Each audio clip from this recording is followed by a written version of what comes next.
Hello everyone, আমার নতুন আরেকটি ভিডিওতে আপনাদের সকলকে স্বাগত।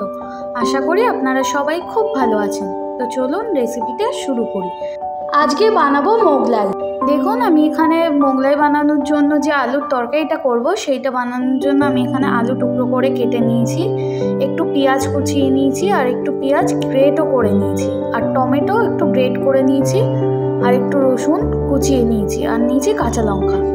অন্যদিকে মশলার মধ্যে নিয়েছি একটু জিরে গুঁড়ো, ধনে গুঁড়ো, একটু আলুর দমের মশলা, আর নিয়েছি হলুদ গুঁড়ো, আর রয়েছে এখানে আদা রসুনের পেস্ট, আর ফোড়নের জন্য নিয়েছি একটু শুকনো লঙ্কা আর একটু তেজপাতা।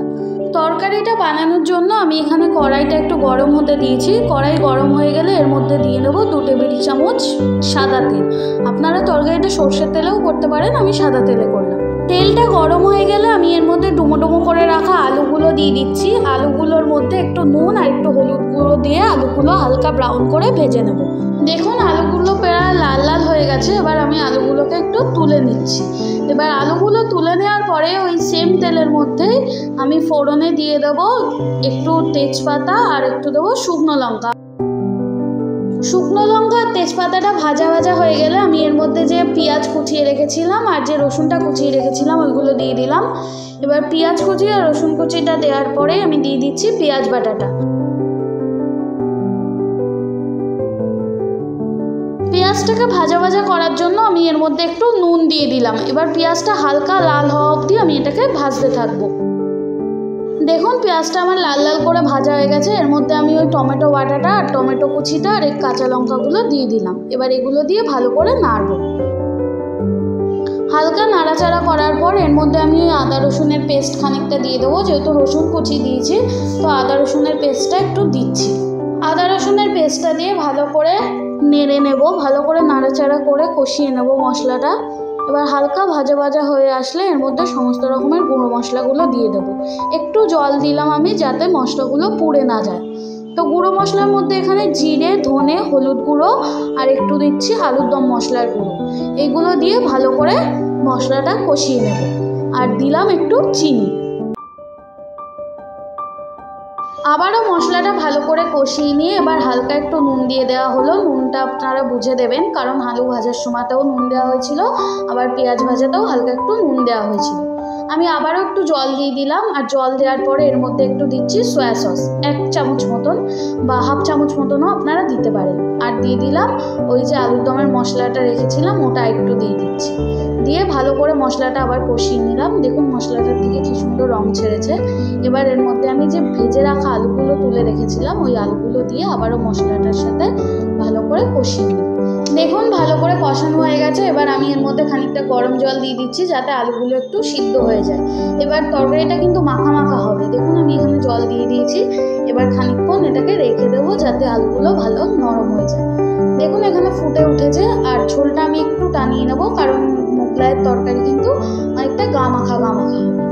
দেখুন, আলুগুলো আমার এখানে সিদ্ধ হয়ে গেছে, আর ঝোলটাও অনেকটা শুকিয়ে এসছে। তো আমার তরকারি এখানে হয়ে গেছে। এবার আমি তরকারিটাকে নামিয়ে নিচ্ছি। তরকারি আমাদের এখানে রেডি। এবার মোগলাইয়ের যে ডোটা হবে, মানে পরোটাটা, সেইটার জন্য আমি এখানে একটু ময়দা নিয়ে নিয়েছি।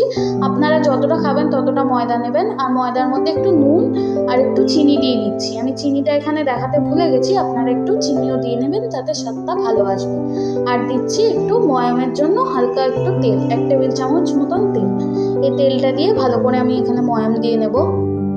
দেখুন, আমি এখানে ময়াম দিয়ে নিয়েছি। ময়দা ময়াম হয়েছে কি করে বুঝবেন? একটু ময়দা নিয়ে হাতে মুঠো করবেন, দেখবেন একদম দলা পাকিয়ে যাচ্ছে ময়দাটা, তখনই বুঝবেন যে ময়াম দেওয়া হয়ে গেছে। এবার অল্প অল্প উষ্ণ গরম জল দিয়ে আমি একটা ডো তৈরি করে নেব। একটু সফট ডো তৈরি করবেন। দেখুন, আমি এখানে নরম করে ডোটাকে মেখে নিয়েছি, ঠিক আঙুল দিলে যাতে এরকম দেবে যায়। এবার এই নরম ডোটাকে আমি একটা ঢাকনা দিয়ে ঢেকে রাখবো। আপনারা চাইলে ভিজে কাপড় দিয়েও এটাকে ঢেকে রাখতে পারেন। তো দেখুন, আমি ঢেকে রাখলাম। খানিকক্ষণ পরে ঢাকনা খুলে আবার ময়দাটাকে ভালো করে একটু মুথে নিচ্ছি। মুথে নিয়ে এর থেকে ছোট ছোট লেচি কেটে নেব।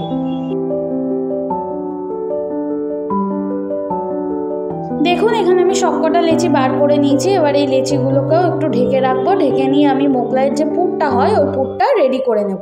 তো চলুন পুরটা রেডি করি।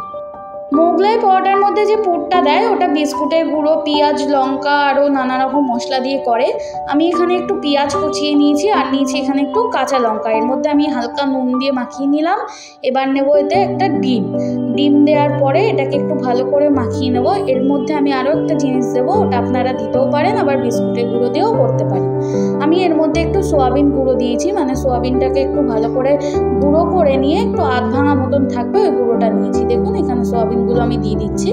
সোয়াবিনগুলো দিয়ে ভালো করে ডিমের সাথে মাখিয়ে নেব।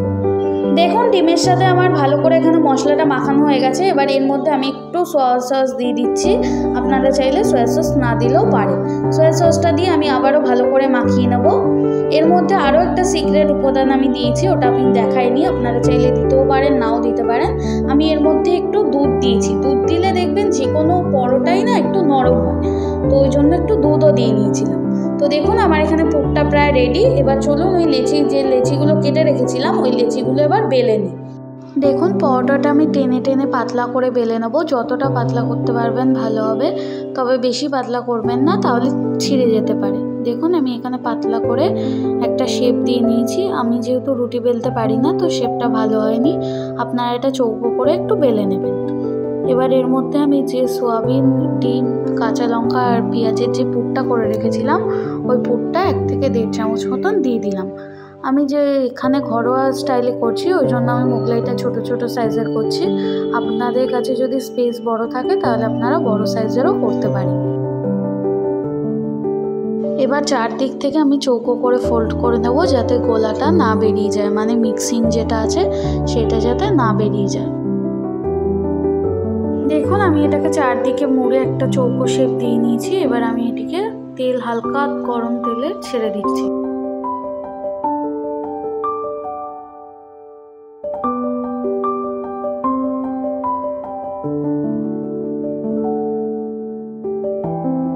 হালকা গরম তেলে ব্রাউন করে ভেজে নেবেন। আপনারা যতটা কড়া খেতে চান ভাজা, ততটা কড়া করে আপনারা ভেজে নিতে পারেন।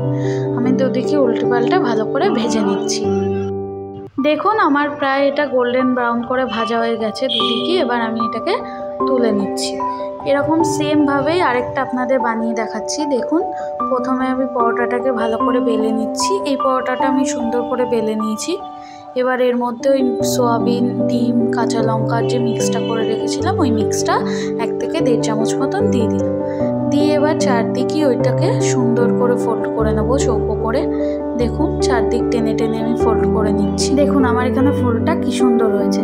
এবার আমি এটাকে তেলের মধ্যে ছেড়ে দিয়ে এটাকেও হালকা ব্রাউন করে বা ডিপ ব্রাউন করে ভেজে নেব। একটু কড়া খেতে চাইলে আপনারা কড়া করেও ভেজে নিতে পারেন। আমি এটাকে উল্টে পাল্টে ভালো করে ভেজে নিচ্ছি।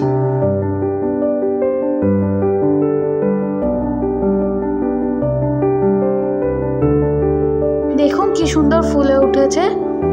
এই দেখুন আমার ভাজা প্রায় দুদিকেই কমপ্লিট, দুদিকেই প্রায় লাল করে ভাজা হয়ে গেছে। এবার চলুন এটাকে আমি কেটে দেখাই। তো এই দেখুন আমি কেটে নিলাম। আমি এখানে মোগলাই পরোটাটা আলুর তরকারি, স্যালাডের মধ্যে পেঁয়াজ আর একটু টমেটো কেচাপের সাথে সার্ভ করেছি। আমার মোগলাই পরোটার রেসিপিটি কমপ্লিট হলো। আপনাদের রেসিপিটা কেমন লাগলো অবশ্যই কমেন্ট করে আমাকে জানাবেন। ভালো লাগলে একটা লাইক শেয়ার করে পাশে থাকবেন। অবশ্যই চ্যানেলটিকে সাবস্ক্রাইব করে দেবেন। তো চলুন দেখা হবে নতুন কোনো ভিডিওর সাথে। আপনারা সবাই ভালো থাকবেন, সুস্থ থাকবেন, সাবধানে থাকবেন। টাটা।